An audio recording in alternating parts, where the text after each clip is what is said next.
இன்றைக்கி Thursday morning வெண்டைக்காய் புளிக்குழம்பு வைக்கிறதுக்காக வெண்டைக்காயை ஓரளவு கொஞ்சம் பெருசாக நறுக்கிட்டு ஒரு 4-5 பூண்டு போட்டு நல்லா எண்ணெயில் வதக்கி எடுத்துக்கணும். பக்கத்துலேயே காலிஃப்ளவரும் பொரிச்சிட்ருக்கேன். பக்கத்துலேயே சாப்பாடும் வச்சாச்சு.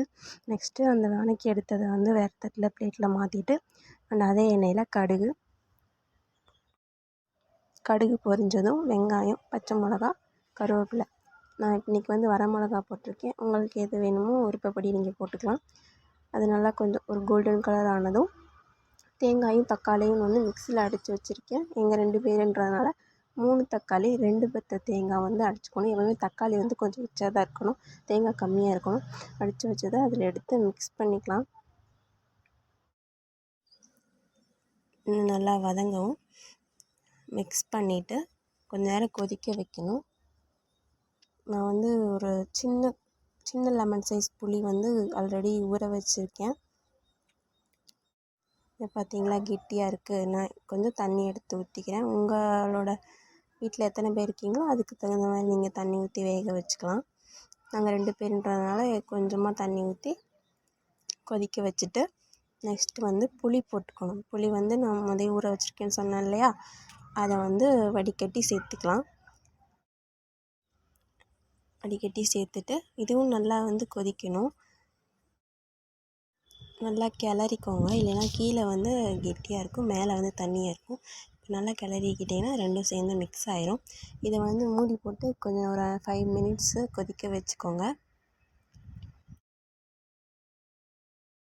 இப்போ வந்து மசாலா போடலாம். அதுக்கு வேறு ஒன்றும் இல்லை, மஞ்சள் தூள் அண்ட் ஆச்சி குழம்பு மிளகாய் தூள். தெரியலனா நான் நெக்ஸ்ட் வீடியோவில் வந்து அப்லோட் பண்ணுறேன். அது வந்து ஒரு 2 டேபிள் ஸ்பூன் போட்டுக்கலாம். உங்கள் காரம் அதிகமாக வேணும்னா கொஞ்சமாக மிளகாத்தூளும் சேர்த்து போட்டுக்கலாம். இதுவே வந்து காரமாக இருக்கிறதுனால ஒரு 2 டேபிள் ஸ்பூன் மட்டும் நான் மிளகாத்தூள் போட்டுக்கிட்டேன். இதையும் நல்லா மிக்ஸ் பண்ணிவிட்டு இதையும் கொஞ்சம் நேரம் கொதிக்க வச்சு எடுத்துக்கணும். அவ்வளோதான், வெண்டைக்காய் புளிக்குழம்பு வந்து ரெடி ஆயிரும் இன்னும் கொஞ்சம் நேரத்தில். எவ்வளோ கெட்டியாக ஆக போகுதுன்னு கொஞ்சம் நேரம் கழித்து பார்த்திங்கன்னா தெரியும். இப்போ தண்ணியாக இருக்குது. கொஞ்சம் நேரம் நல்லா மூடி போட்டு வேக வச்சு எடுத்துக்கணும். கொஞ்சமாக உப்பு, குழம்புக்கு ஏற்ற அளவுக்கு உப்பு போட்டுக்கலாம். இப்போ கிண்டிக்கிட்டே இருக்கணும், இல்லைன்னா வந்து கீழே வந்து லைட்டாக கொஞ்சம் பிடிக்கிற மாதிரி ஆயிரும். ஏன்னா கெட்டியாக இருக்குன்னு சொன்னேன் இல்லையா, அதனால் கொஞ்சம் நல்லா கிண்டிகிட்டே இருக்கலாம். நல்லா அடுப்பை வந்து ஹை ஃப்ளேமில் வச்சுருக்கிறதுனால நல்லா தளன்னு கொதிச்சுட்டே இருக்குது. கொஞ்சம் கெட்டியாகவும் நம்ம வந்து வதக்கி வச்சுருக்க வெண்டைக்காயும் பூண்டையும் சேர்த்து ஆட் பண்ணிட்டோன்னா அவ்வளோதான். உங்களுக்கு குழம்புல உப்பு, காரம் இதெல்லாம் செக் பண்ணிக்கோங்க. இப்போ எனக்கு கரெக்டாக இருக்குது. இப்போ வந்து வெண்டைக்காயை வதக்கி வச்சுருக்கேன் இல்லையா, அதை போட்டுக்கலாம். போட்டு அது ஒரு 2 மினிட்ஸ் கொதிச்சாலே ரெடி ஆயிரும் குழம்பு. நெக்ஸ்ட்டு முருங்கைக்காய் வந்து பொரியல் வைக்கலான் இருக்கேன். அது வந்து அதையே வேக வச்சு எடுத்து வச்சுட்டேன்.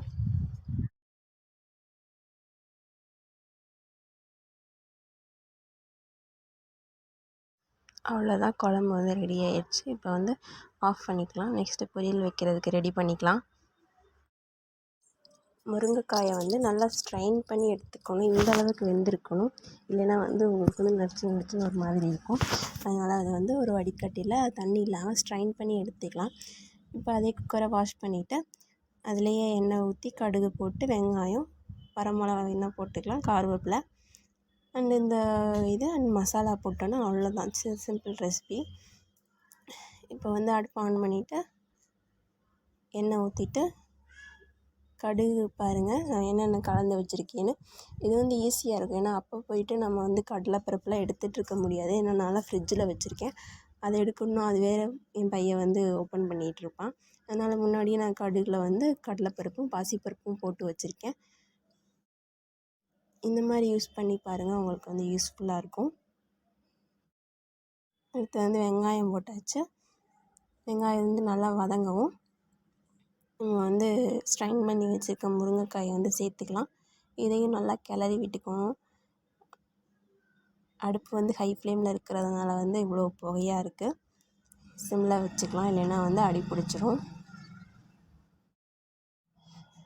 இது வந்து அவ்வளோவா வேகணுன்ற அவசியம் இல்லை, ஏன்னா ஆல்ரெடி வெந்தது தானே, அதனால் வேக வேண்டிய அவசியம் இல்லை. இப்போ வந்து நல்லா வெங்காயத்தோடு மிக்ஸ் ஆகிற அளவுக்கு கிளறிட்டு பொடி போட்டுக்கலாம். இதில் வெறும் நான் வந்து சாம்பார் பொடி மட்டும்தான் போடுறேன். வேறு என்ன பொடி போடணும்னு எனக்கு எனக்கும் தெரியல. பட் இப்போ தான் நான் ட்ரை பண்ணுறேன். அதனால் வந்து சாம்பார் பொடி மட்டும் போட்டுக்கிறேன். இதுவே என் ஹஸ்பண்ட் காரமாக இருக்குன்னு சொன்னாங்க.